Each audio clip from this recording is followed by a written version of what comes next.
الحمد للہ وحدہ والصلاة والسلام علی من لا نبی بعدہ وعلی آلہ واصحابہ اجمعین۔ اعوذ باللہ من الشیطان الرجیم، بسم اللہ الرحمن الرحیم، وإنک علی خلق عظیم۔ رب اشرح لی صدری ویسر لی امری واحلل عقدۃ من لسانی یفقہوا قولی، اما بعد۔ میں آپ تمام کا استقبال اسلامی طریقے سے کرتی ہوں۔ السلام علیکم ورحمۃ اللہ وبرکاتہ، جس کے معنی ہیں آپ تمام پر اللہ سبحانہ و تعالیٰ کی سلامتی، رحمتیں اور برکتیں نازل ہوں۔ انشاءاللہ میری بہنوں، آج میری تقریر کا عنوان ہے اسلامی آداب یا زندگی کے آداب کیا ہے، انشاءاللہ آج ہم لوگ جانیں گے۔ اپنی تقریر کو سٹارٹ کرنے سے پہلے، شروع کرنے سے پہلے میں ایک بات واضح کر دینا چاہتی ہوں کہ میں یہاں پر اسلامی آداب کیا ہے وہ بیان کر رہی ہوں۔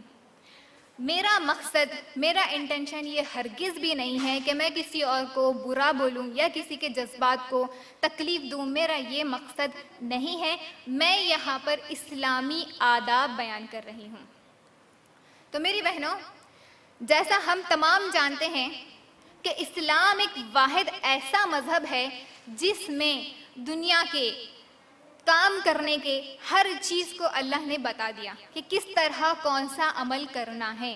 ہر معاملات کو اللہ نے ہمیں بتا دیا، پھر چاہے وہ کتنا ہی چھوٹا یا معمولی ہو یا پھر کتنا ہی بڑا کیوں نہ ہو، اللہ نے ہمیں رسول کے ذریعے، کتاب کے ذریعے تمام تر چیزوں کی رہنمائی کر دی۔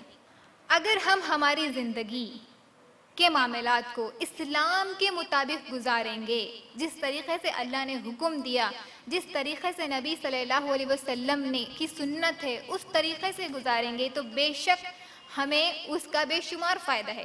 دنیاوی اعتبار سے بھی فائدہ ہے، جسمانی اعتبار سے بھی فائدہ ہے اور اخروی اعتبار سے بھی فائدہ ہے، یعنی آخرت کے اعتبار سے بھی ہمیں اس کا فائدہ ہے۔ اب چاہے وہ ہماری زندگی کی ضروریات ہی کیوں نہ ہوں، مثال کے طور پر اب ہمیں پیاس لگ رہی، پانی پینا ہے۔ پانی پینا کیا ہے؟ ہماری ضرورت ہے۔ پیاس ہمیں لگ رہی اور پانی پینے کی ضرورت ہمیں ہے۔ اگر ہم اس پانی پینے کو سنت کے طریقے کے مطابق پئیں گے تو ہمیں اس سنت پر عمل کرنے کا اجر و ثواب ملے گا۔ پانی ہم پی رہے، ہماری ضرورت کو ہم پورا کر رہے، لیکن اگر سنت کے مطابق پئیں گے، جیسا کہ پانی بیٹھ کر پینا ہے، 3 سانس میں پینا ہے، اس طریقے پر اگر ہم عمل کریں گے تو پانی پینا بھی ہمارے لیے اجر و ثواب ہوگا۔ ادب کے اصل معنی کیا ہے؟ ایک انسان کی زندگی میں یا اس کے اخلاق میں، طور طریقے میں، بیہیویئر میں تمام تر خوبیاں ایک جگہ موجود ہو، ایک جگہ جمع ہو۔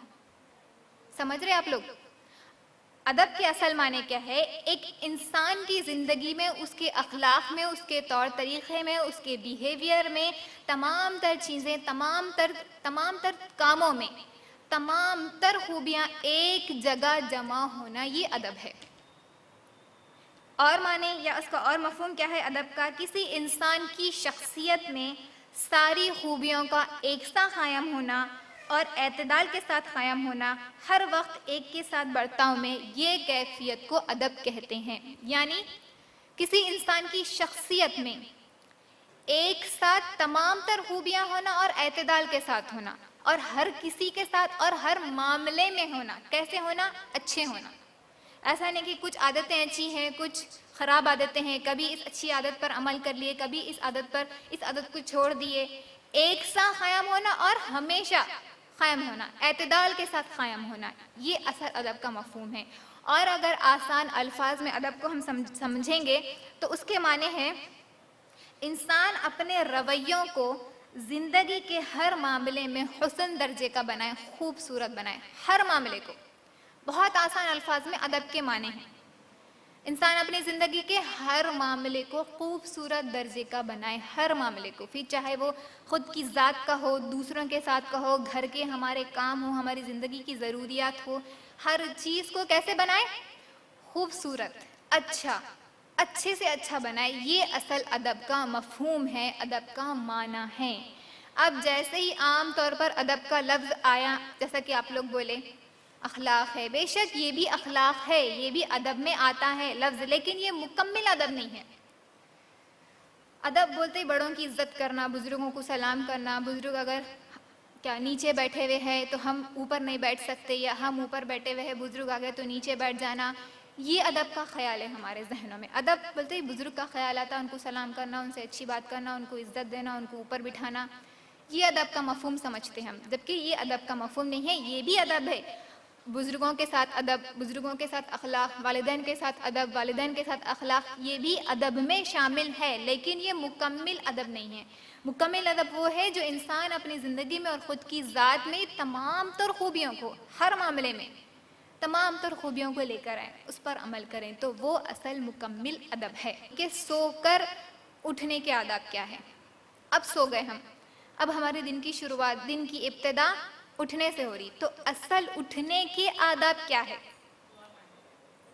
انشاءاللہ وہ بیان کروں گی کہ نبی صلی اللہ علیہ وسلم سب سے پہلے کب اٹھتے تھے۔ نبی صلی اللہ علیہ وسلم کب اٹھتے تھے؟ ابو داؤد کی روایت ہے، ماں عائشہ فرماتی ہیں رسول صلی اللہ علیہ وسلم رات کی نماز کے لیے اس وقت بیدار ہوتے جب آپ مرغ کی آواز سنتے تو بیدار ہو جاتے۔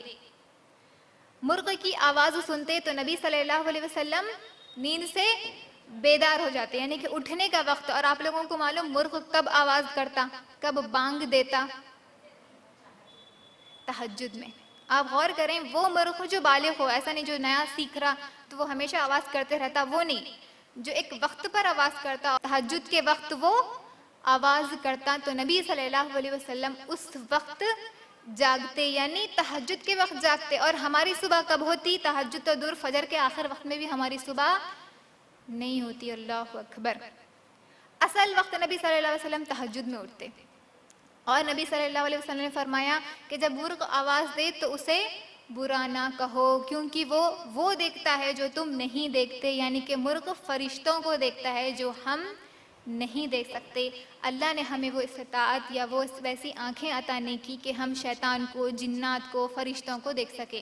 ہم نہیں دیکھتے، وہ لوگ دیکھتے، اسی لیے وہ آواز کرتے۔ تو مرغ جب آواز دیتا یعنی کہ وہ فرشتے کو دیکھتا، تو اس وقت نبی صلی اللہ علیہ وسلم اٹھتے، یعنی کہ وہ تہجد کا پہلا وقت، افضل وقت میں آواز کرتا، تو نبی صلی اللہ علیہ وسلم اس وقت جاگتے۔ مسلم کی روایت، رسول صلی اللہ علیہ وسلم تہجد کے لیے نیند سے بیدار ہوتے تو حجرے سے باہر آتے اور آسمان کی طرف دیکھتے اور سورہ آل عمران کی آخری 10 آیتیں پڑھتے۔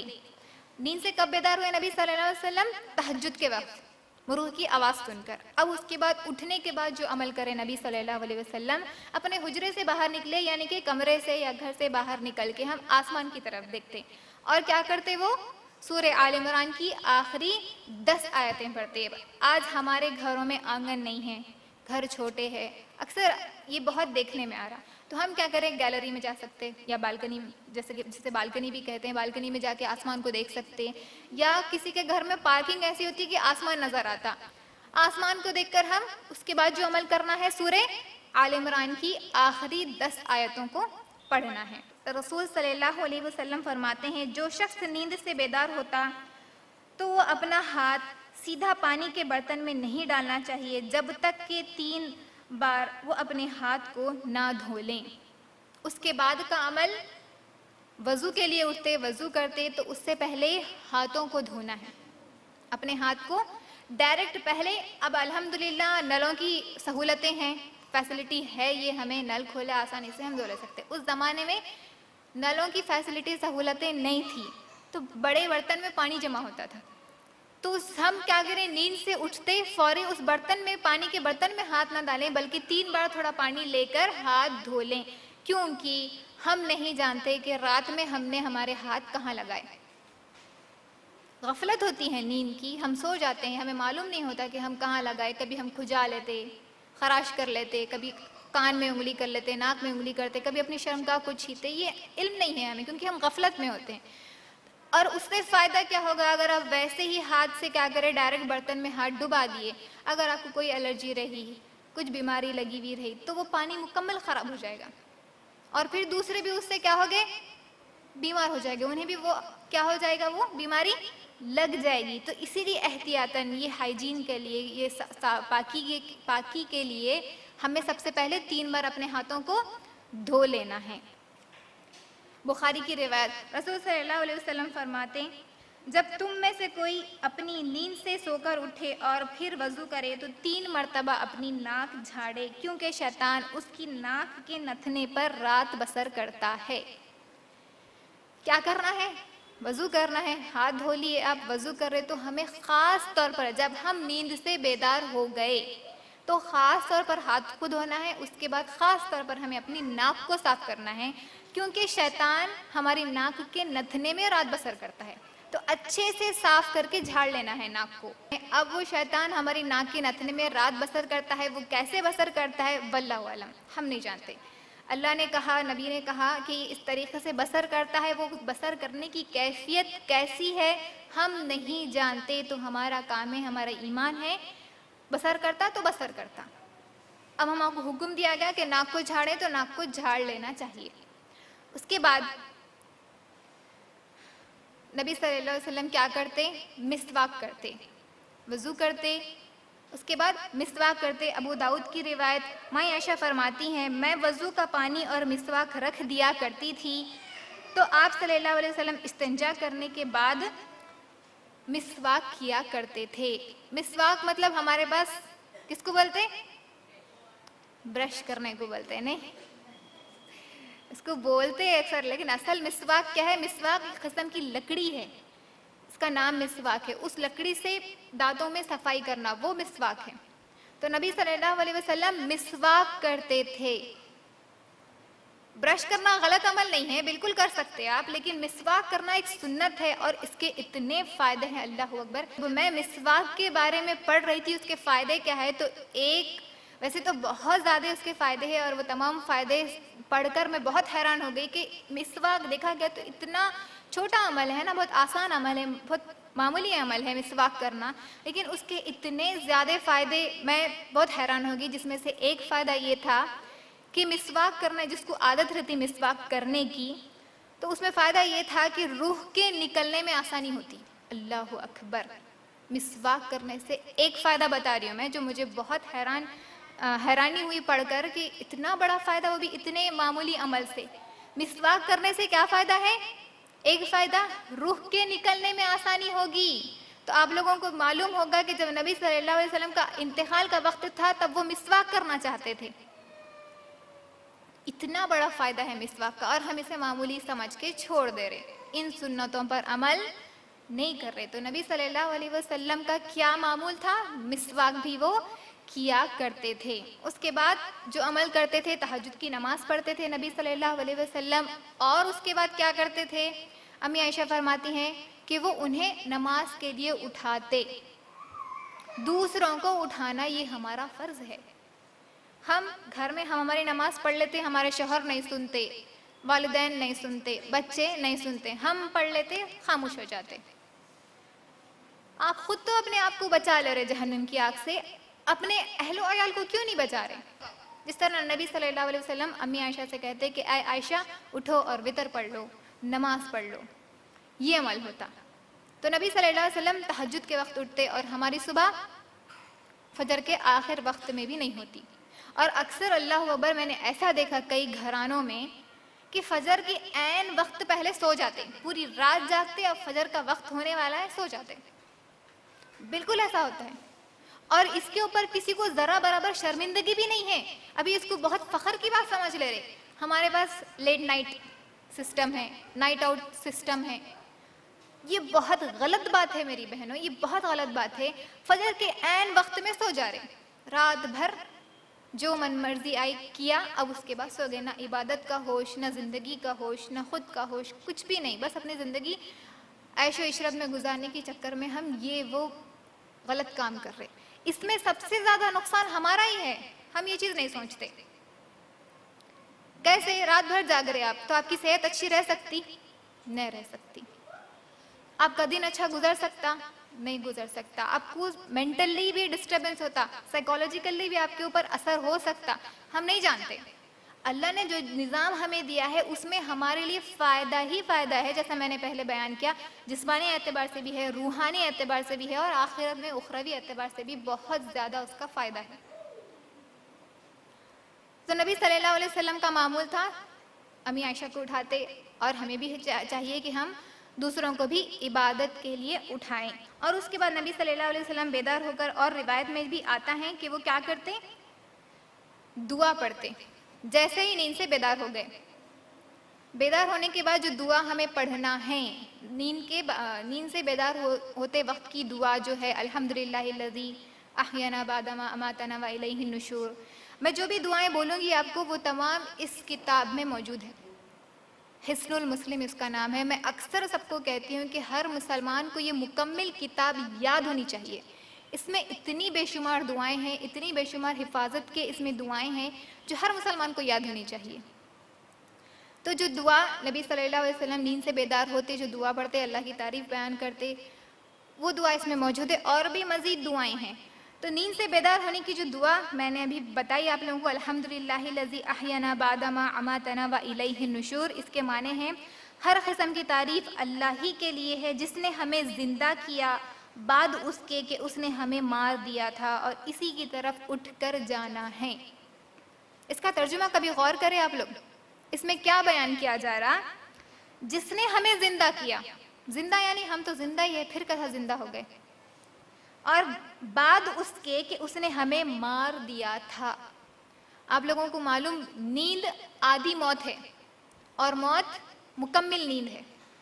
جب انسان سو جاتا ہے تو اللہ اس کی روح نکال لیتا ہے، تو ہم نیند یعنی کہ آدھی موت ہے۔ اب اللہ کا اختیار، اللہ اس بات کا اختیار رکھتا کہ چاہے تو وہ روح واپس کرے یا پھر نہ واپس کرے۔ کئی ایسے لوگ ہیں جو نیند میں مر جاتے ہیں، ان کی آنکھ خبر میں کھلتی۔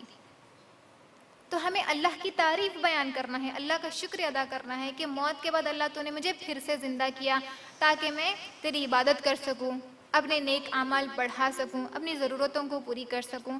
یہ ہمیں اللہ کی تعریف بیان کرنا ہے، ہم نہیں کرتے۔ صبح ہو رہی، شام ہو رہی، عمر یوں ہی تمام ہو رہی، ایسا ہو رہا ہمارا معمول۔ کبھی ہم پڑھیں نیند سے اٹھے، فوری اٹھنے کے بعد اللہ کی حمد و ثنا بیان کریں، نیند سے اٹھنے کے بعد نیند کے بیدار کی دعا پڑھیں، نہیں پڑھتے۔ ہمیں نہیں معلوم، ہم نہیں پڑھتے، پھر ہم ہماری نسلوں کو، ہماری اولاد کو کہاں سے سکھائیں گے؟ تو یہ چیزوں کا علم ہونا، جیسا کہ ہو گیا نماز پڑھ لی۔ اب قضاء حاجت کے آداب کیا ہیں؟ فرسٹ پوائنٹ ہو گیا سو کر اٹھنے کے آداب جو تھے وہ یہ تھے۔ اب اس کے بعد قضاء حاجت کے یعنی کہ بیت الخلاء کے، ٹوائلٹ کے کیا آداب ہے، یہ بھی انشاءاللہ اب ہم دیکھیں گے۔ اکثر لوگ بولتے کہ یہ بولنے کی بات ہے، یہ گندی باتیں کرنے کی ہے، علم کے معاملے میں بالکل نہیں شرمانا ہے۔ جب اللہ نے ہمیں بتایا تو ہم کیوں اس کو غلط سمجھیں؟ ہم کیوں یہ سوچیں کہ یہ کیسی گندی باتیں کر رہے ہیں، یہ بھی بولنے کی بات ہے کہ یہ بھی سکھانے کی بات ہے کہ نہیں میری بہنوں، جیسا کہ میں نے بیان کیا اللہ نے ہر معاملے میں ہماری رہنمائی کی، کیوں؟ تاکہ امت ذرہ برابر بھی نہ بھٹکے، ذرہ برابر بھی وہ نہ بگڑے، امن قائم رہے، کسی بھی حصے میں مسلمان اللہ کے بندے بھٹکے نہ، پریشان نہ ہوں، اس لیے اللہ نے ہر چیز میں ہمارے لیے رہنمائی کر دی۔ تو یہ چیزیں بھی سیکھنے کی ضرورت ہے، اکثریت کو یہ چیزوں کے بارے میں معلوم ہی نہیں۔ اس زمانے میں جیسا الحمدللہ آج ہمارے گھروں میں ٹوائلٹ موجود ہے، اس زمانے میں نہیں تھے۔ تو اس وقت کیا کرے، کبھی ایسا ہوتا بھی ہے کہ ہم سفر پہ جاتے ہیں، ہمیں ٹوائلٹ میں ایسا نہیں ہوتا، کبھی ہم بیچ جنگل میں بیچ جنگل کے راستے میں ہوتے ہیں، تب ہم ضرورت آ گئی اب ہمیں قضاء حاجت کی، تو اس وقت کیا کریں؟ تو اس وقت ایسی جگہ جائیں، انسانی نظروں سے دور جائیں۔ صحابہ فرماتے ہیں نبی صلی اللہ علیہ وسلم قضاء حاجت کو جاتے تو بہت دور جاتے، یہاں تک کہ ہم انہیں نہیں دیکھ پاتے۔ صحابی فرما رہے دور جانا ہے، نظر نہیں آنا ہے، ہمیں کسی ذرہ برابر بھی کسی کو نظر نہیں آنا ہے۔ اگر کبھی ایسا موقع آیا، آپ کو ضرورت پڑ گئی باہر جانے کی، کھلے میں جانے کی، تو کیسا کریں؟ دور جائیں، نظروں سے دور جائیں۔ اور ماحول تو ایسا خراب ہے، رستوں سے جا رہے تو اکثر دیکھتے ہم لوگ جہاں ضرورت محسوس ہوئی وہیں پر شروع ہو جاتے تھوڑے لوگ۔ بالکل نہیں کرنا چاہیے ایسا، یہ بہت غلط بات ہے۔ ہمیں لوگوں کی نظروں سے دور ہو کر اپنی ضرورت کو پورا کرنا ہے۔ اس کے بعد اس حالت میں کوئی ایسی چیز ساتھ نہ رکھے جس میں اللہ کا ذکر یا اللہ کا نام واضح لکھا ہو. یہ بہت بہت اہم بات ہے. یعنی کہ اب ہم قضاء حاجت کے لیے جا رہے بیت الخلاء کو، تو ہمارے پاس کوئی ایسی چیز نہیں ہونا جس میں ظاہری طور پر اللہ کا ذکر، قرآن کی آیت بالکل نہیں ہونا. وہ حرام عمل ہے، بہت بڑا گناہ ہے اس کا. اور ہمارے پاس کیا کیا چیزیں نہیں موجود ہے؟ سب سے پہلی مثال کوئی بول سکتے؟ تعویذ. کچھ لاکٹس بھی آ رہے ہیں آج کل سونے کے، چاندی کے، اللہ، رسول، محمد، ان ناموں سے لاکٹس پہن کے اچھے سے باتھ روم جا رہے، سب کر رہے ہیں ہم. یہ بہت بڑا گناہ ہے میری بہنوں، اس معلوم ہی نہیں ہے ہمیں اور ہم کر رہے ہیں. علماء لکھتے ہیں کہ ظاہری طور پر آپ کے پاس پیپرز ہے، کچھ ہے، اس پہ لکھا ہوا ہے اللہ کا ذکر ہے، قرآن ہے، ہرگز نہیں لے کے جا سکتے. اب فون کی معاملہ الگ ہے کیونکہ وہ ظاہر نہیں ہے. ڈائریکٹ ہے تو نہیں لے کے جا سکتے، انڈائریکٹ کا کوئی حرج نہیں ہے کیونکہ وہ انڈائریکٹ ہے، ظاہر نہیں ہے. تو فون میں بولتے نا اینڈرائڈ ہے ہمارے پاس، اب اس میں کیا بولتے ہیں، قرآن ہے، اسلام 360 ہے، کیا باتھ روم میں نہیں لے کے جانا، یہ اس کا معاملہ نہیں ہے. ظاہری طور پر ڈائریکٹ فارم میں اگر آپ کے پاس لکھا ہوا ہے تو آپ ہرگز بھی لے کر نہیں جا سکتے. جیسا کہ نبی صلی اللہ علیہ وسلم کے پاس ایک انگوٹھی تھی جس کے اوپر لکھا ہوا تھا محمد الرسول اللہ. نبی صلی اللہ علیہ وسلم کے پاس یہ تھی. وہ کیا تھی انگوٹھی؟ جس سے نبی صلی اللہ علیہ وسلم مہر ڈالتے تھے، سٹیمپ تھا وہ. تو جب وہ جاتے قضاء حاجت کے لیے تو نکال کر صحابہ کو دے دیتے تھے. نہیں لے کر جا سکتے ہم لوگ بالکل بھی. تو اس بات کا احتیاط رکھنا چاہیے. اس بات سے ایک بات یاد آ گئی، میرا اسکول کا واقعہ. میری ایک فرینڈ تھی، ان کے پاس پین تھا. ہم لوگ باتھ روم میں تھے، یہ باتھ روم میں ڈسکشن ہو رہا تھا ہمارا. ان کے پاس ایک پین تھا، پین میں پیپر ریپ تھا. تو میں ان کو بولی یہ پیپر کہیں کو لے کر آئے، سلپ لے کر آئے، آپ چیٹنگ لے کر آئے، پکڑے جاتے نا، کتنا آسانی سے دکھ رہا، یاد نہیں کرے کیا؟ میں پوچھ رہی ہوں ان کو. تو انہوں نے بولے نہیں نہیں یہ چیٹنگ نہیں ہوتی، اس میں ہے نا ہمارے ممی کیا کرے، مولانا کے پاس گئے تھے، میرے کو ایگزامس اچھے نہیں جا رہے وہ، تو اس پہ دعا پڑھائے یہ پینوں کے اوپر اور اس میں قرآن کی آیت لکھی ہوئی ہے. وہ پین لے کے انہوں باتھ روم میں ہے. ہمارے والدین کر رہے یہ عمل، بچی پاس ہو جانا بول کے پین پہ دعا پڑھائے اور اس پہ قرآن کی آیت لکھی ہوئی ہے. یہ کیسا میری بہنوں؟ یہ ایسا کرنے سے کیا پاس ہو جاتی لڑکی؟ ویسا ہو تو پھر ہر کوئی پینوں میں سلپاں لگا لے کے قرآن کی آیتوں کے پاس ہو جاتے تھے. پھر اتنی محنت کرنے کی دنیا میں کمپٹیشن کی ضرورت ہی نہیں رہتی تھی. پھر ماں باپ کر رہی ہے عمل. میری فرینڈ بول رہے میں بھی اللہ اکبر یہ بہت غلط کام ہے. ایسا نہیں. پھر میں ان کو سمجھائی ماں باپ کر رہے، بچی پاس ہونا بلکہ کیا کیا کی کر دے رہے، جو کہ بہت بہت غلط ہے. یہ بہت بڑا گناہ ہے. اس کے بعد جیسے ہی اب ہم بیت الخلاء میں جا رہے تو ہمارا لیفٹ لیگ پہلے ڈالنا ہے، بایاں پیر پہلے ڈالنا ہے. یہ نہیں معلوم، سیدھا سپیڈ میں رہتے فوری چلے جاتے سپیڈ کے ساتھ، رائٹ لیفٹ کچھ بھی تمیز نہیں کرتے. سب سے پہلے لیفٹ لیگ ڈالنا ہے. پھر جو دعا پڑھنا ہے اللہم انی اعوذ بک من الخبث والخبائث، دعا پڑھ کے لیفٹ لیگ ڈال کے جانا ہے. ٹھیک ہے. اگر ان کیس بھول گئے آپ دعا پڑھنا تو اس وقت کیا کرنا ہے؟ ہمیں دل میں پڑھنا ہے، زبان سے ادا نہیں کرنا ہے. زبان سے ادا نہیں کرنا ہے ورنہ وہ حرام عمل ہو جائے گا. بالکل نہیں ہم زبان سے ادا کر سکتے، وہ زبان سے ادا کرنا حرام ہے. دل میں پڑھ لینا کیونکہ دل کے معاملے کو اللہ معاف کرنے والا ہے. واللہ عالم. ٹھیک ہے. یہ جو دعا ہم پڑھے اللہم انی اعوذ بک من الخبث والخبائث، اس کے معنی کیا ہے؟ اے اللہ میں تیری پناہ چاہتی ہوں خبث اور خبیث سے، یعنی کہ جنات کے جو خراب جنات ہوتے ہیں، جو برے جنات ہوتے ہیں، ان کے میل اور فیمیل، مذکر مؤنث، خبث خبائث کے، ان سے پناہ چاہتی ہوں. کیونکہ وہ لوگ کیا کرتے ہیں، جب انسان ننگا ہوتا ہے قضاء حاجت کے وقت تو وہ انہیں تاڑتے ہیں، دیکھتے ہیں، گھورتے ہیں. تو اس وقت بھی کیونکہ ہم غیب کی بات نہیں جانتے، ہم نہیں دیکھ رہے ہیں، اللہ نے حفاظت بتا دیا. زمین سے قریب ہونے سے پہلے اپنے کپڑے کو نیچے یا اوپر نہ کرے. کچھ جگہوں پہ ایسا ہو سکتا ہے کہ مرد اور عورتوں کے کپڑوں میں کسی کپڑوں کو قضاء حاجت کے لیے اوپر کرنا پڑتا، کسی کو نیچے کرنا پڑتا، اور عموماً نیچے کرنا ہی پڑتا. تو جب تک ہم قریب میں نہ جائیں، زمین کے قریب نہ جائیں یا باتھ روم میں نہ جائیں، نہیں نیچے کرنا ہے.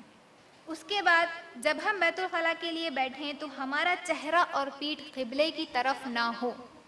اب کیسا ہمارے گھر میں باتھ روم ہماری پیٹھ قبلے کی طرف ہے، منہ قبلے کی طرف ہو رہا ہمارے باتھ روم جو ہمارے گھر میں ہے. یہ بند میں حرج نہیں ہے، اس کی بند ہے اگر باتھ روم تو کوئی حرج نہیں ہے. اب اگر آپ کھلے میں ہیں، میدان میں ہیں، جیسے کہ سفر میں ہیں، ضرورت پڑ گئی، تو اس وقت خیال رکھنا ہے قبلے کی طرف ہماری پیٹھ بھی نہیں ہونا اور ہمارا چہرہ بھی نہیں ہونا. اور آج کل الحمدللہ بہت زیادہ سہولتیں ہیں فونوں کی، لوکیشن آن کر کے آپ قبلے کا ڈائریکشن دیکھ سکتے ہیں. یہ احتیاط کر لینا ہے. کھلے میں اگر آپ ہے تو آپ کو قبلے کی طرف آپ کی پیٹھ اور منہ نہیں کرنا ہے. بند ہے اگر، جیسا کہ گھروں میں باتھ رومس موجود ہیں، تو کوئی حرج نہیں ہے. اس کے بعد بیت الخلاء میں گفتگو نہ کریں. یہ عمل تو اتنا عام ہے، اللہ اکبر. مسند احمد کی روایت ہے، 2 آدمی قضائے حاجت کے لیے جائے تو ایک دوسرے سے چھپ کر بیٹھیں اور آپس میں ایک دوسرے سے بات نہ کرے، کیونکہ اللہ ان پر ناراض ہوتا ہے. اور باتھ روم میں بات کرنے کا معاملہ آج کل تو اتنا زیادہ ہے کہ خصوصاً فون لے کے جاتے ہیں ہمارے پاس اور گھنٹوں بیٹھتے باتھ روم میں. اب پورے چیک کرتے، واٹس ایپ چیک کرتے، انسٹا چیک کرتے، فیس بک چیک کرتے، ریلس دیکھتے، شارٹس دیکھتے باتھ روم میں بیٹھ کے. آپ فون کے کوئی لے کے جائے تو ریلیکس، انٹرٹینمنٹ، وہ ریلیکس کرنے کی پلیس ہے. یہ کون سا ریلیکس کرنا ہے کا طریقہ ہے، مجھے نہیں سمجھ میں آتا. اکثر لوگ کرتے، خصوصاً مرد حضرات کرتے یہ عمل، باتھ روم میں فون لے کے جاتے. اب کال آ گیا تو کال پہ بات بھی کرتے. اب وہ بات میں سبحان اللہ، الحمدللہ، ماشاء اللہ، اللہ اکبر، باتھ روم میں بیٹھ کے وہ تمام اذکار بھی بولتے رہتے. حرام عمل ہے. باتھ روم میں ہرگز بات نہیں کر سکتے. بچے بھی بات کرتے، ان کو تاکید کرنا، چھوٹے بچے، کہ نہیں بیٹے بات نہیں کر سکتے آپ باتھ روم میں. اور ہمارے پاس اس کو معلوم ہی نہیں ہے، فون اسپیشلی لے کے جا کے یہ عمل کرتے. تو اس حرکت سے بچنا ہے، کیونکہ اللہ اس سے ناراض ہو جاتا ہے، اور اللہ کی ناراضگی لے کر کہاں جا سکتے؟ سیدھا جہنم میں. اس کے بعد جو عمل ہے استنجا کرنا ہے، یعنی کہ بیت الخلاء میں طہارت کے جو معاملے ہیں، طہارت لینا ہے. اب ہم فارغ ہو گئے، طہارت لینا ہے تو طہارت صرف پانی سے لے سکتے. اگر پانی موجود نہ ہو تو مٹی کے ڈھیلوں سے لے سکتے. اس ایسی کوئی چیز استنجا کے لیے استعمال نہ کریں جو انسانی کام کی ہو یا کھانے پینے کی اشیاء ہو. طہارت کے لیے سیدھے ہاتھ کا استعمال نہ کریں. کون سے ہاتھ سے استنجا کرنا ہے؟ طہارت کون سے ہاتھ سے استعمال کرنا ہے؟ لیفٹ ہینڈ سے.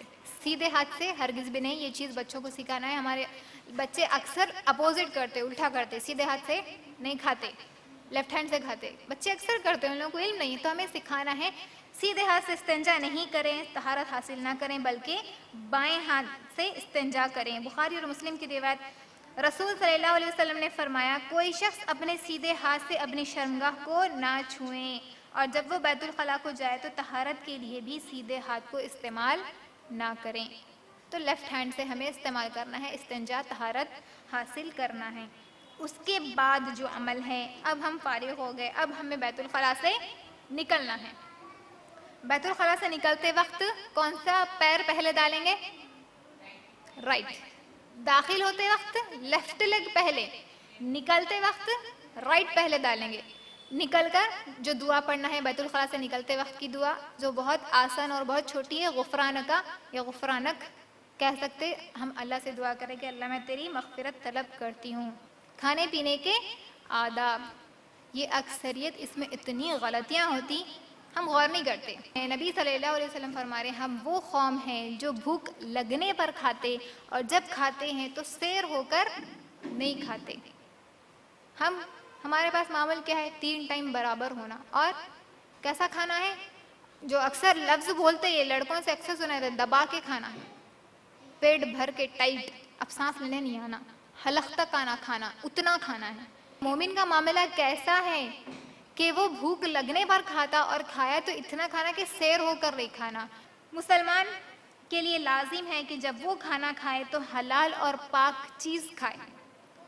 سورہ بقرہ سورہ نمبر 2 کی آیت نمبر 172 میں اللہ نے اس کی دلیل دی ہے کہ جب مسلمان کی یہ چیز لازم ہے کہ جب وہ کھانا کھائے تو حلال اور پاک چیز کھائے. اور جب ہم کھانا کھائیں گے یا کوئی بھی چیز کھائیں گے تو 3 باتیں ہمارے ذہن میں ہونی چاہیے. پہلی چیز کہ جو چیز ہم کھا رہے وہ خود حلال ہونا، یعنی حلال چیزیں کھانا ہے ہم کو، جس سے اللہ نے حکم دیا کہ یہ چیزیں تم کھا سکتے ہو، حلال ہے. اور بعض اوقات ایسا ہوتا ہے کہ وہ چیز حلال ہوتی لیکن پھر بھی ہمارے اوپر کھانا حرام ہے. کیسے؟ مثال کے طور پر آپ کیا کریں، ریسٹورنٹ میں گئے کسی، وہاں پر چکن بنتا، اب وہ چکن پر اللہ کا نام لے کر ذبح نہیں کیا گیا تو وہ چکن تو حلال جانور ہے ہمارے لیے، لیکن اس کے اوپر اللہ کا ذکر نہیں ہوا، اللہ کا نام نہیں لیا گیا تو وہ چکن بھی ہمارے لیے حرام ہو جاتا، نہیں کھا سکتے ہم.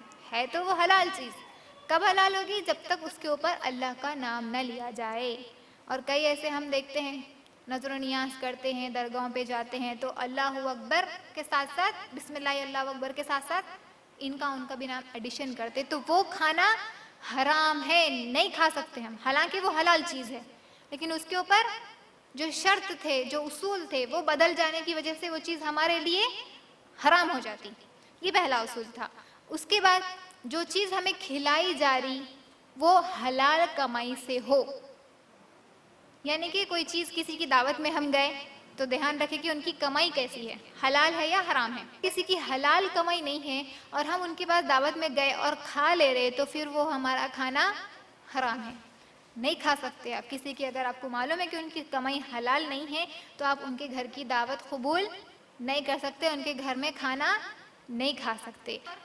جس نسبت سے کھلائی جا رہی ہے وہ نسبت بھی حلال ہونا، یعنی کہ نیت، کون آپ کو کیا نیت سے کھلا رہے. نظر و نیاز کا کھانا ہے، فاتحہ کا کھانا ہے، کھاؤ بل تو کھا سکتے، ہم لوگ نہیں کھا سکتے. تو ان کے پیچھے کی نیت جو ہوگی کھلانے والے کی، کھانے والے کی، وہ نیت بھی درست ہونا. اگر وہ غلط ہے تو وہ کھانا ہم نہیں کھا سکتے. یہ ہم کہیں پر بھی ان تین چیزوں کو، ان تین اصولوں کو غور کر لیں جب بھی ہم کوئی چیز کھا رہے تو انشاءاللہ ہم بچ سکتے حرام کام کرنے سے. کھانے کا جو مقصد ہمیں رکھنا ہے، طاقت حاصل ہو جس سے ہم اللہ کی عبادت کر سکے، اپنے زندگی کے کام کر سکے، یہ مقصد ہونا. خالی کھانا، تھوڑے لوگوں کو کھانے کا بہت شوق رہتا، کھانا پسند کرتے، بنانا پسند نہیں کرتے، کھاتے رہتے. غلط ہے یہ عمل. کھانے کا مقصد کیا ہے؟ کس لیے اللہ نے رزق کیوں دیا ہمیں؟ تاکہ ہم ہماری ضرورت کو پورا کر سکے، اللہ کی عبادت کر سکے، طاقت حاصل کر سکے. اس لیے مومن کے لیے چند لقمے کافی ہے. مقصد یہ ہونا چاہیے. کھانے کے لیے بیٹھنے کا جو معمول ہے، کھانے کے لیے ہم کیسے بیٹھتے؟ بڑھ جاتے سیدھا، جیسا بولے ویسا. بیٹھنے سے پہلے ایک عمل کرنا ہے. کیا ہے؟ اچھا، دستر بچھانا ہے. کھانے سے پہلے ایک عمل کرنا ہے. کیا؟ نمک چکھنا ہے. اچھا، اور ہینڈ واش کرنا ہے، ہاتھ دھونا ہے.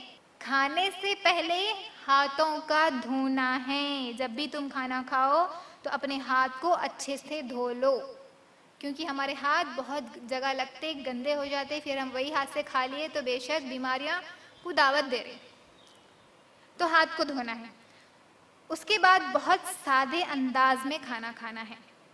ایسا نہیں کہ مجھے ورائٹیز ہونا، فورک ہونا، اسپون ہونا، نائف ہونا، کانچ کے پلیٹوں میں ہونا، چینی کے برتنوں میں ہونا، نہیں کھاتے نہیں تو ہم ٹیبل ہی چھونا، چیئر ہی چھونا. ہرگز نہیں کرنا یہ عمل. سادے انداز سے، کیونکہ وہ ایک ضرورت ہے، اس کو ضرورت کے لیے پورا کرنا ہے نا. اپنا تکبر، اپنا سٹیٹس دکھانے کے لیے نہیں ہے کھانا. لوگ کرتے، چیئر نہیں رہا، ٹیبل نہیں رہا تو نہیں بیٹھتے ہم. اچھی پلیٹس، کھانے کی چیزیں اچھی نہیں رہی تو نہیں کھاتے ہم. فوک ہی چھونا ہم کو، اسپون ہی ہونا ہم کو نائف ہی چھونا. تو اس سے کھانے آتا ہم کو، ہاتھ سے ہم کبھی کھائے نہیں. یہ تکبر کی باتیں نہیں کرنا. مل گیا اچھی بات ہے. اس کا یہ مطلب نہیں ہے کہ یہ چیزیں حرام ہیں یا یہ چیزوں پہ آپ نہیں کر سکتے. نہیں، بالکل کر سکتے آپ، اگر آپ کو وہ چیزیں میسر ہے، اور آنی بھی چاہیے ہر چیز سے کھانے. کبھی ایسا ہوتا چلے جاتے ہم، ان کے گھر میں ٹیبل سسٹم ہی رہتا، نہیں آتا بول کے نیچے بڑھ جاتے کھانا کھانے کا. نہیں کھاتے ہم. آنا چاہیے، وہ بھی آنا چاہیے. تو کیا کرنا ہے؟ بہت سادے انداز میں جو ہمارے پاس موجود ہے کھانا چاہیے. اگر کسی کے پاس ہم گئے، انہوں جو حاضر کرے ہمارے لیے، جس چیز میں حاضر کرے کھا لینا چاہیے. نبی صلی اللہ علیہ وسلم کے تعلق سے آتا کہ ایسا کچھ خاص طور پہ نبی صلی اللہ علیہ وسلم دستر بچھا کے، پلیٹاں رکھ کے کھائے، ایسا نہیں ہے. وقت ایسے بھی آئے کہ انہوں ہاتھ میں لے کر کھائے. نبی صلی اللہ علیہ وسلم چٹائی پر رکھ کر کھائے، روٹی کا ٹکڑا لے کر ایسے ہاتھ میں لے کر کھائے. پلیٹ نہیں منگایا، پلیٹ ہونا تو کھاتے نہیں، بہت سادے انداز میں کھائے. اور نبی صلی اللہ علیہ وسلم، بخاری کی روایت ہے، نبی صلی اللہ علیہ وسلم صحابہ کہتے ہیں نبی صلی اللہ علیہ وسلم نے کبھی کسی کٹوری یا تشتری میں کھانا نہیں کھایا، کبھی نہیں کھایا. کھا سکتے. اس کا یہ مطلب نہیں ہے کہ اب ہمارے لیے بھی وہ چیز جائز نہیں ہے, حرام ہے, نہیں, بالکل ہم کھا سکتے, لیکن خصوصاً یا اس کو اپنے اوپر فرض کر لینا یہ غلط بات ہے. کسی کے پاس ہوتا, کسی کے پاس نہیں ہوتا, کسی کے پاس غربت رہتی, کسی کے پاس اچھا رہتا, تو ہر چیز ہے ایڈجسٹ کرنا ہے. نبی صلی اللہ علیہ وسلم جس طرح کرتے تھے. ایک روایت میں ہے نبی صلی اللہ علیہ وسلم کے پاس ایک گلاس تھا یا مگ تھا, وہ ٹوٹ گیا, تو ہم کیا کرتے؟ ٹوٹ گیا اگر کوئی چیز تو ہمارے پاس پھینک دیتے. نبی صلی اللہ علیہ وسلم کیا کرے, اس کو جوڑے اور تار کی طرح اس کو چیز سے باندھے, جوڑ کر وہ گلاس یا مگ سے پانی پیا انہوں نے. اور ہمارے پاس اکثر کپوں میں ہوتا ہے معاملہ, ہوتا نہیں ہوتا, اوپر سے ذرا تھوڑا تھوڑا نکل جاتا, اندر سے چیریاں آ جاتے, تو کیا کرتے وہ کپ نہیں پینا, اس میں ٹوٹی ہوئی کپ میں نہیں پینا, برکت چلے جاتی, نحوسیت آتی, بیماریاں ہوتے. بالکل نہیں ہے, یہاں پر ٹوٹ گیا, نبی صلی اللہ علیہ وسلم اس کو باندھ کر استعمال کر رہے, اور ہمارے پاس یہ عقیدہ ہے ٹوٹے ہوئے برتنوں میں کھانا نہیں, پینا نہیں, نہ تو کیا ہوتی گھر کی ہے, نہ سو برکت چلے جاتی, کیا کہ دیوانہ باتیں لے کے بیٹھتے. یہ ہرگز نہیں کرنا ہے. بہت سادہ انداز میں جیسا موجود ہے اچھے سے اچھا راضی ہونا, کیونکہ یہ رزق ہمارے حق میں اللہ نے یہ رزق لکھا ہے, تو اس کے اوپر ذرہ برابر تکبر اور ریا نہیں دکھانا چاہیے. اس کے بعد اچھے سے بیٹھ کر کھانا کھائیں. بیٹھنے کا معمول, نبی صلی اللہ علیہ وسلم گھٹنوں کے بل بیٹھتے یا ایک گھٹنا اوپر کر لیتے. کھانا کھاتے ہو بیٹھنے کا طریقہ اکثریت کو نہیں معلوم. گھٹنوں کے بل مطلب نیز ڈاؤن نہیں, بچھا لیتے تھے گھٹنے کے بل اس طریقے سے, ران ایسا کہ نیچے پیر دو کے دو, ایک طریقہ ایسا, اور ایک اٹھا لیتے تھے پیر, لیفٹ پیر یا رائٹ پیر اٹھا لے کے بیٹھ سکتے, ایک بینڈ ہے ایک اٹھا ہوا ہے. گھٹنوں کے بل مطلب نیز ڈاؤن ہونا نہیں ہے, مکمل بیٹھ جانا ہے. اور بخاری کی روایت, نبی صلی اللہ علیہ وسلم نے فرمایا, صحابہ نے دیکھا کہ انہوں نے کبھی ٹیک لگا کر کھانا نہیں کھایا. ہمارے پاس اگر مثال کے طور پر زمین پر دفتر بچھائے تو دیوار کی سائڈ پہلے پلیس دیکھتے نہیں ہم لوگ, ٹیکا ہونا نہیں آتا بیٹھنے. وہ الگ بات ہے کہ آپ کی مجبوری ہے, آپ بیمار ہے, آپ کو سہارے کی ضرورت ہے, آپ کے لیے مشکل ہے بغیر ٹیک بیٹھنا, آپ بہت زیادہ وزن ہے آپ کا, وہ الگ الگ مجبوریاں ہو سکتی, اس وقت لگا سکتے, لیکن خاص طور پہ ٹیکا ہونا توج بیٹھتے ہم, کھانے نہیں آتا نہیں, تو یہ غلط عمل ہے. نبی صلی اللہ علیہ وسلم نے کبھی ٹیک لگا کر کھانا نہیں کھایا. اس زمانے میں رومیوں کا رواج تھا, یہ بادشاہوں کا رواج تھا کہ وہ لیٹ کر آرام سے ٹیک لگا کر کھاتے تھے. نبی صلی اللہ علیہ وسلم نے ایسا کبھی نہیں کیا. تو کوشش کریں کہ بغیر ٹیک کے کھائیں. اگر ضرورت ہے, مجبوری ہے, تو اس وقت اجازت ہے, لیکن اس کو خاص نہ کر لیں اپنے لیے. اس کے بعد حاضر چیزوں کو پسند کیجئے اور خواہ مخواہ اس میں عیب نہ نکالیں. حاضر چیزوں کو پسند کیجئے, یہ تو ہر گھر کا معاملہ ہے. دال بن گئی, اب بچے دال کئی کو بنائے نہیں کھاتے ہم. نبی صلی اللہ علیہ وسلم نے کبھی ایسا نہیں کیا. جو چیز حاضر کی گئی اگر پسند آتی تو کھا لیتے, پسند نہیں آتی تو خاموشی اختیار کر لیتے. ہمارے پاس معمول کیا ہے, ہرگز نہیں کھاتے. وہ ایک ٹائم کا کھانا ہم اسکپ کر دیں گے, چھوڑ دیں گے, لیکن کھائیں گے نہیں. ایسا نہیں کرنا چاہیے ہرگز بھی. جو چیز اللہ نے آپ کے سامنے ظاہر کی کھانے کے لیے, جس میں اسے کھانا چاہیے, اس میں نقص نہیں نکالنا چاہیے. ورنہ کیا ہوگا, آج ہم قدر نہیں کر رہے. ان سے پوچھے جس کے پاس اتنا بھی نہیں ہے, کھانا چھوڑ دیتے ہم لوگ. اگر واقعی آپ کو کوئی چیز کھانے کا من ہے تو آپ بتا دیں گھر میں کہ یہ چیز پکائیں آپ, وہ چیز پکائیں آپ دوسرے وقت میں, لیکن وہ کھانے کو انکار نہ کریں. الحمدللہ ہمارے گھر میں ہم ہی بناتے ہیں نا, تو کھانا چاہیے. اور گھر میں بچوں کو سکھانا یہ چیز, ٹھیک ہے اب یہ کھا لو آپ, انشاءاللہ آپ کو اگلے وقت میں وہ چیز بنا کر دیں گے, ایسا. لیکن اسراف نہیں کرنا. وہ کیا ہوگا, پھینکنے میں جائے گا, ویسٹ ہوگا, ضائع ہوگا. ان سے پوچھیں جس کے پاس وہ چیز بھی میسر نہیں ہے کھانے کے لیے, کئی دنوں سے بھوکے ہیں, انہیں سکھائیں, انہیں تعلیم دیں کہ قدر کرو بیٹے. نہیں کریں گے قدر اس نعمت کی تو اللہ یہ نعمت چھین لے گا آپ سے. قدر کرنا بہت ضروری ہے. اس کے بعد خواہ مخواہ عیب نہ لگائیں. یہ ساس بہو میں ہوتا بہت زیادہ ہے نا, اچھا بنائے بھی تو یہ کم ہے یا تو یہ زیادہ ہے, نہیں, خواہ مخواہ عیب نہ لگائیں. کھانے کے لائق ہے بالکل کھا لیں, آپ کو پسند نہیں آ رہا خاموش ہو جائیں, لیکن عیب نہ لگائیں. اگر آپ سکھا رہے یا نصیحت کر رہے کہ اس وقت یہ چیز زیادہ ہو گئی, اگلی بار بنائیں تھوڑا کم ڈالو, ایسا نصیحت کر سکتے آپ. یا کسی کو سکھا رہے آپ پکانا, تو انہیں سکھانے کے لیے بول سکتے کہ یہ غلط کرے آپ, یہ چیز اچھی نہیں بنی. یہ دونوں کے لیے اجازت ہے, خواہ مخواہ نہیں ہے عیب لگانا. اور دعوتوں میں اکثر ہوتا, اتنی محنت سے ماں باپ کیا کرتے, اپنے بچوں کی شادیوں میں پکوان کرتے, پورا کھا لیتے, ذرا بھی اچھا نہیں بنا. میں تو یہ ایک چیز خراب ہو گئی تھی. اچھا بنا بھی تو ورائٹیز نہیں تھے, کچھ نہ کچھ تو نام رکھتے. بہت غلط ہے یہ عمل, بہت غلط ہے. عیب نہیں رکھنا چاہیے کسی بھی معاملے میں. اس کے بعد ہو سکے تو کوشش کرے ساتھ مل کر کھانے کی. یہ بھی بہت بڑی سنت ہے. لیکن الگ الگ کھانا غلط نہیں ہے, حرام نہیں ہے, بالکل الگ بھی کھا سکتے, لیکن کوشش کرے ساتھ مل کر کھانے کی. ٹھیک ہے, نبی صلی اللہ علیہ وسلم کے دور میں ایسا ہوتا تھا کہ وہ اپنے غلاموں کو لے کر بیٹھ کر کھاتے تھے. اگر کوئی نیا شخص آ گیا اور دیکھتا تو انہیں معلوم نہیں ہوتا تھا کہ اس میں سے صحابہ کون ہے, مطلب نبی کون ہے, غلام کون ہے, نہیں سمجھ سکتے تھے. اپنے خادموں کو, اپنے نوکروں کو لے کر بیٹھ کر کھاتے تھے, اور ایسا کہ ان کو گراتے نہیں تھے. اب تم ہمارے ساتھ بیٹھے تو ان کو اپنے پاس کیسا کرتے, دیتے لیکن الگ بٹھاتے. بٹھائے بھی اگر تو ان کو پورا گرا دیتے. ہرگز نہیں کرنا ہے یہ عمل. کوشش کریں سب لوگ ساتھ بیٹھ کر کھائیں. ساتھ بیٹھ کر جب کھائیں گے تو اس کے بہت زیادہ فائدے ہیں. بات کریں آپ, دین کی بات کر سکتے. اپنے بچوں کے ساتھ اگر آپ کھانا کھا رہے تو ان سے دن بھر کا حال پوچھیں, آپ لوگ کیا سیکھیں, کیا کریں. اور آپ کو معلوم نبی صلی اللہ علیہ وسلم اکثر لوگ بولتے کہ کھانا کھاتے وقت بات کرنا نہیں کرنا, کرنا کرنا ضرورت پڑنے پر کرنا, کرنا. اور بالکل کر سکتے آپ کھانا کھاتے وقت بات. یہاں تک کہ نبی صلی اللہ علیہ وسلم صحابہ کے ساتھ ڈسکشنز کرتے تھے. بالکل کھانا کھاتے وقت بات کر سکتے. وہ بچوں کے لیے ہے, اس لیے کہ وہ لوگ اگر بات کریں گے, احتیاط نہیں کریں گے تو کھانا پھنسنے کے چانسز رہتے بچوں کو. تو ان کو بولتے کہ بیٹے کھانا کھاتے وقت بات مت کرو. لیکن بعد میں بتا دیں آپ بالکل بات کر سکتے. تو ذہن میں کیا چیز بڑھ جاتی, کھانا کھاتے وقت بات نہیں کرنا. کھانا نہیں کھا رہے ہم لوگ, کیا کر رہے, جنگ لڑتے وقت بھی نہیں کرتے ہوں گے ویسا عمل. اس کو ویسا بنا دیا ذہنوں میں, کھانا کھاتے ہو بات نہیں کرنا. بالکل کر سکتے.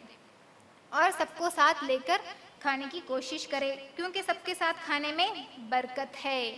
اس کے بعد اب ہم کھانے کی ابتدا کر رہے تو سب سے پہلے کیا کریں, بسم اللہ, اللہ کا نام لے کر کھانے کی ابتدا کریں.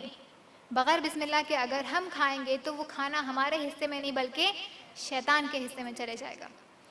تو جب جس پر اللہ کا نام نہیں لیا جائے گا وہ شیطان کا حصہ ہوگا.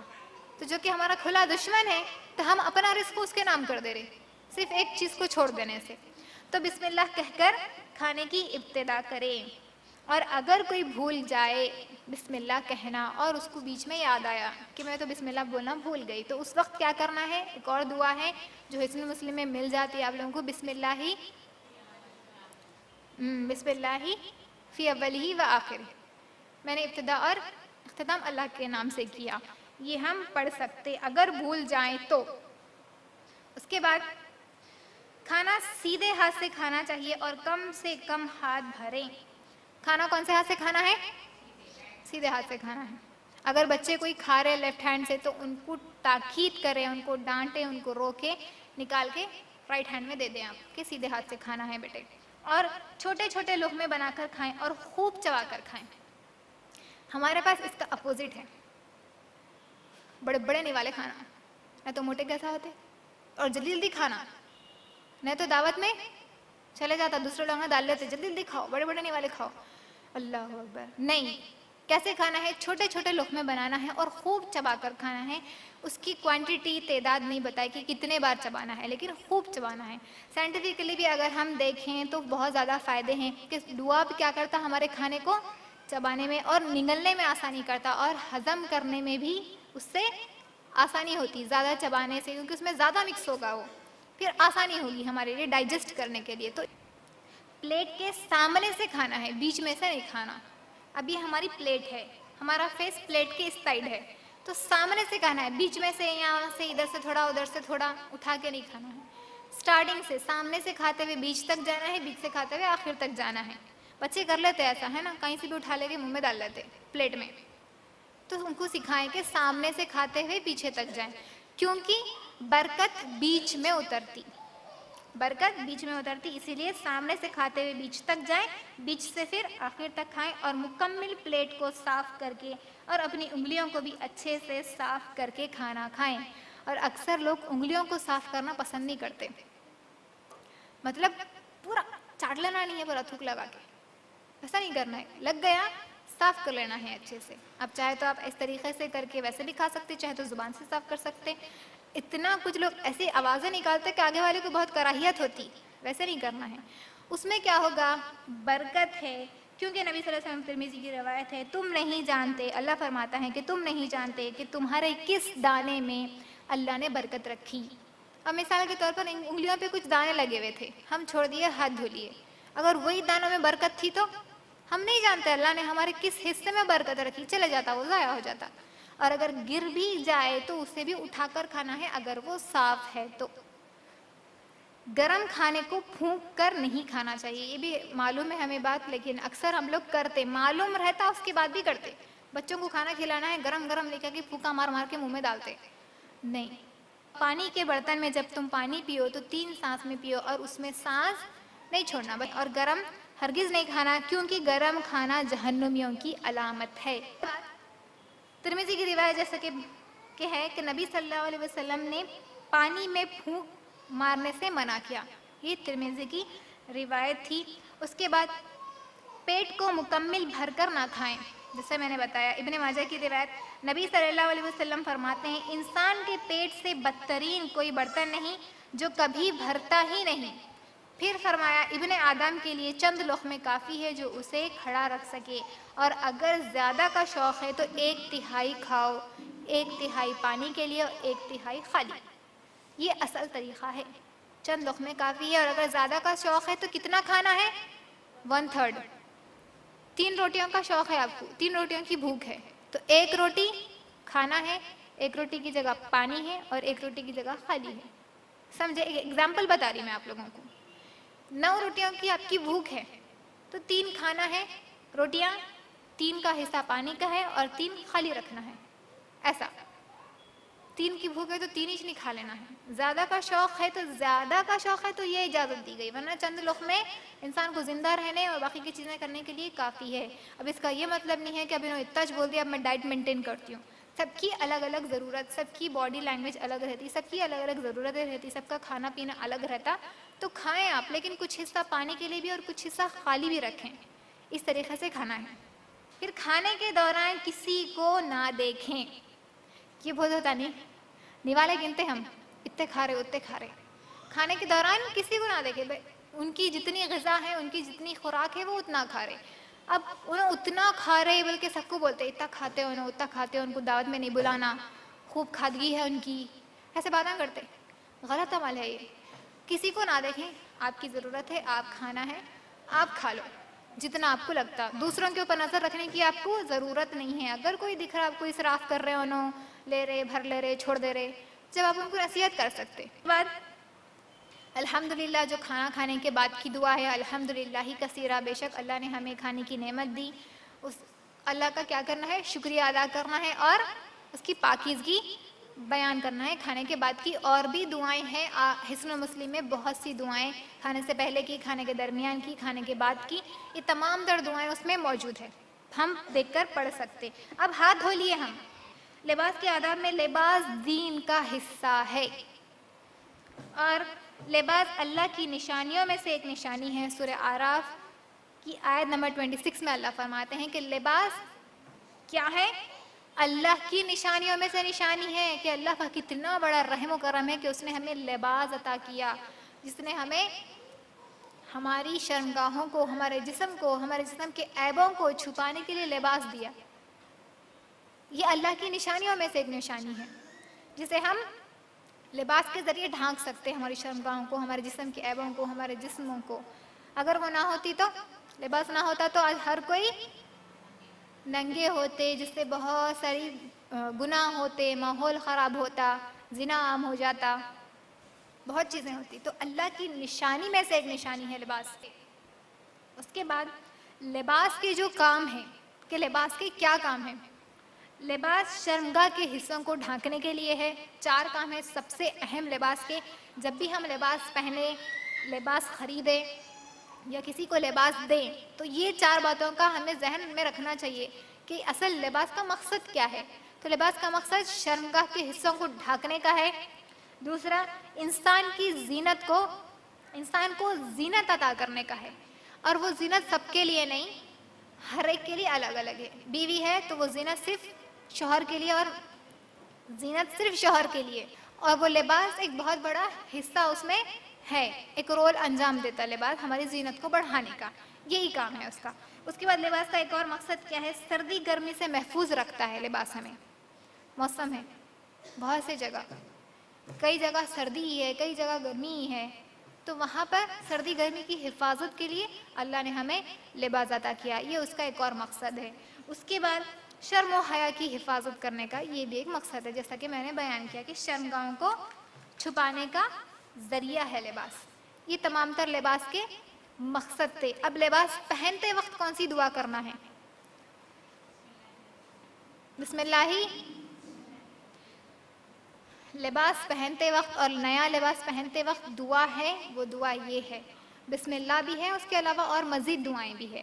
اب جب ہم کپڑے پہن رہے تو سب سے پہلے پہنتے وقت رائٹ سائڈ سے پہنیں گے، اور کوئی بھی ہم کام کر رہے تو رائٹ سائڈ سے۔ نبی صلی اللہ علیہ وسلم اکثر رائٹ سائڈ سے کیا کرتے تھے، چاہے ان کو بال بنانا ہو تو رائٹ ٹو لیفٹ جاتے تھے، سیدھے سے بائیں جاتے تھے، دائیں سے بائیں، رائٹ ٹو لیفٹ جاتے تھے۔ کنگھی کرنا ہے، ناخن نکالنا ہے، سرما لگانا ہے تو پہلی سیدھی آنکھ، اس کے بعد بائیں آنکھ، تو پہلے سیدھی طرف سے پہننا ہے۔ آپ شرٹ پہن رہے تو پہلے سیدھا ہاتھ، اس کے بعد لیفٹ ہینڈ، اس طریقے سے۔ اور نکالتے وقت کون سی دعا پڑھنا ہے؟ نہیں معلوم، نہیں معلوم، اکثریت کو نہیں معلوم، بسم اللہ ہے پہنتے وقت بھی نکالتے وقت بھی۔ پہننے کی اور بھی دعائیں ہیں لیکن چھوٹی دعا بسم اللہ پہن لیے، بسم اللہ نکال دیے، نکالتے وقت لیفٹ سائڈ پہلے۔ اب آپ نکال رہے کوئی ڈریس، مثال کے طور پہ یہ گلوز نکال رہے تو پہلے لیفٹ، پھر رائٹ، پہن رہے تو پہلے رائٹ پھر لیفٹ، اس طریقے سے۔ یہ پہننے کے اور نکالنے کا طریقہ تھا لباس کا۔ یہ سونے کا وقت اصل کیا ہے؟ عشاء کے بعد سونے میں تاخیر نہ کریں، اور ہمارے پاس عشاء کے بعد صبح ہوتی ہے نا۔ نوجوان لڑکوں کو دیکھ لو آپ، عشاء کی نماز تو پڑھتے نہیں، عشاء تک سوتے رہتے، عشاء ہو گئی سیدھا اٹھے باہر چلے گئے، چبوتروں پہ بیٹھنا، وہ چوراہوں پہ بیٹھنا، یہ عمل کرتے ہیں۔ نبی صلی اللہ علیہ وسلم نے فرمایا کہ عشاء کے بعد غیر ضروری تاخیر نہ کرے سونے میں۔ اب ضرورت ہے، آپ کو ہاسپٹل جانا ہے، کسی سے ملاقات ہے، کسی کا انتقال ہو گیا، کچھ بھی ہو گیا، ضرورت کے تحت، مجبوری کے تحت آپ جاگ سکتے، رہ سکتے، لیکن بے وجہ نہیں کر سکتے۔ ہمارے نوجوان ایسے ہو گئے کہ عشاء کے بعد ان کی صبح ہوتی اور وہ لوگ اپنی رات چبوتروں پہ گزارتے، ایسے گزارے کہ بیچ میں چبوترا مشن نکلا تھا بچوں کو، نکلا تھا۔ یہ ہو گیا مسلمان قوم کا۔ اور رات کے وقت مسلمان علاقوں میں ہر طرف لائٹیں چلتی، دکانیں چالو رہتی، سب کو معلوم ہمارے مسلمانوں کا ایریا آ گیا، کیوں ہوتے یہ تمام چیزیں ہوتی اس میں۔ ہم نے اپنی پہچان کو الٹا کر لیا۔ وہی غیر مسلمانوں کے علاقوں میں جاؤ، عشاء سے پہلے ہی سو جاتے وہ لوگ۔ عشاء کی نماز پڑھ کر بغیر تاخیر کرے سو جانا ہے۔ بخاری اور مسلم کی روایت ہے، رسول صلی اللہ علیہ وسلم نے فرمایا، نماز عشاء سے پہلے نیند اور بعد میں باتیں کرنا پسند نہیں کیا۔ عشاء سے پہلے سونا نہیں ہے، عشاء کے بعد باتیں نہیں کرنا ہے۔ اور اکثر محفلیں بیٹھتی عشاء کے بعد ہی، لیٹ نائٹ سب ہوتا، یہ عمل بالکل نہیں کرنا ہے۔ اس کے بعد باوضو، کوشش کرے کہ باوضو ہو کر سوئیں۔ بخاری اور مسلم کی روایت، رسول صلی اللہ علیہ وسلم نے فرمایا، صحابہ کو حکم دیا کہ جب تم سونے کے لیے بستر پہ آؤ تو وضو کر کر سو، جس طرح نماز کے لیے کرتے ہو، باوضو ہو کر سونا ہے، کوشش کریں وضو کر کے سوئیں۔ اس کے بعد پہلے دائیں کروٹ لیں اور دائیں ہاتھ کو سرہانہ بنائیں، اور اس کے بعد بائیں کروٹ بدل جائے تو کوئی بھی حرج نہیں۔ کیسے سونا ہے؟ پہلے رائٹ سائڈ ٹرن ہونا ہے اور داہنی اس ہاتھ کو سرہانہ بنا سکتے ہیں، کیونکہ اس زمانے میں تکیے نہیں تھے تکیے نہیں تھے، تو اس ہاتھ کو ہم بچھا کر سرہانہ بنا سکتے۔ پہلے رائٹ سائڈ ٹرن ہو کر سونا ہے، پھر بعد میں آپ لیفٹ ہو بھی گئے تو کوئی حرج نہیں ہے۔ بخاری اور مسلم کی روایت، رسول صلی اللہ علیہ وسلم نے فرمایا، جب تو نیند کے لیے بستر پر آئے تو نماز جیسا وضو کر اور پھر اپنی دائیں جانب لیٹ جا اور دائیں ہاتھ کو سرہانہ بنا لیں۔ یہ سونے کا، لیٹنے کا طریقہ تھا۔ اس کے بعد رات یا دن کے وقت جب بھی سوئیں پیٹ کے بل نہ لیٹیں۔ اوندھا سوتے، ہمارے پاس بچے سوتے، چھوٹے بچے سوتے، ہم لوگ بڑے بھی سوتے۔ پیٹ کے بل سونا شیطان کے سونے کی اور جہنمیوں کے انداز ہے۔